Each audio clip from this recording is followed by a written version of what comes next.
Welcome back, everyone. Millions of sports-related concussions are confirmed every single year, and that's according to the Centers for Disease Control and Prevention. But experts say some of these injuries may go unrecognized, especially when we're talking about some of the younger athletes out there. With spring sports in full swing, and I know there's summer camps right around the corner too, preventing head injuries is really top of mind, especially March marks Brain Injury Awareness Month. So joining us today to talk more about this is Robert and Faith Shields. They are the owners of Dragonfly Scan. That's a preventative MRI imaging center that actually just recently opened here in Austin. So congrats on that, and thank you so much for being here. Thank you. Now, I know this is a very important subject, and Avery was talking about this earlier, about how there are millions of people, especially young athletes, that might be prone to this. What are the warning signs, though, if we're someone who has a young athlete in a sport? Some of the warning signs that you watch out for? Yeah, so great question.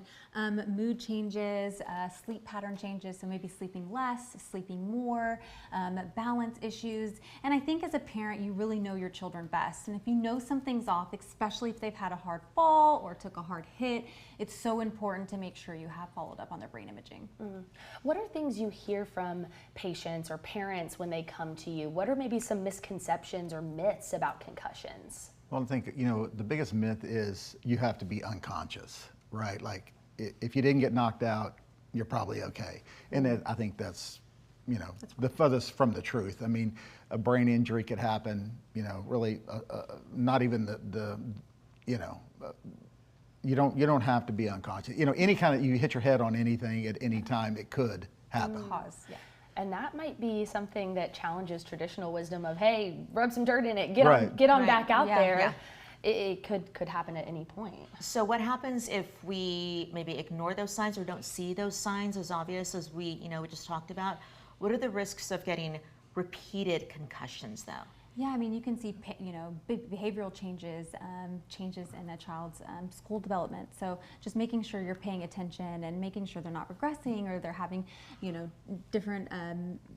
different changes in their behavior as well. I think that's the biggest one. And again, I think just as a parent, you know your child best. And so if you do see anything that makes you concerning, we see people that come into Dragonfly Scan that have had, hey, my child has had repeated concussions. We want to get the brain imaging done just to have that peace of mind, to make sure nothing has developed or changed over time. And so, these scans are helpful for that, and then you get that total look from head to toe as well to make sure you get in a more in-depth screening.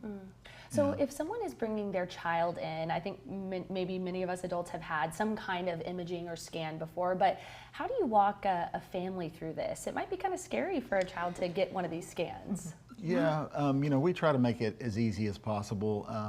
Unfortunately, our 5-year-old's had a couple of them. He's, they're kids, and knowledge is power. I mean, you have to know. You have to, if something happens, an accident happens, sports, whatever it is, you have to know what's going on, because, you could have a bleed in your brain. I mean, there's a lot of things that you just don't know. So if they do have some sort of an injury like that, knowledge is power, and you just have to take it into your own hands and get it looked at. I mean, and I think when it comes to making the process as comfortable for little ones, because it's a scary thing getting in a big machine like that. They're able to watch Netflix or listen to Spotify. So a lot of children like to utilize that feature when they're getting their scan and just kind of relax. And the parent can also be with them during their scan as well, if need to be, holding their hand. So we do our best to accommodate the situation and just make them feel as comfortable as possible. Yeah, you can change the lights and everything. It's very comfortable for them. But and the biggest thing is the parent can be in there with the child.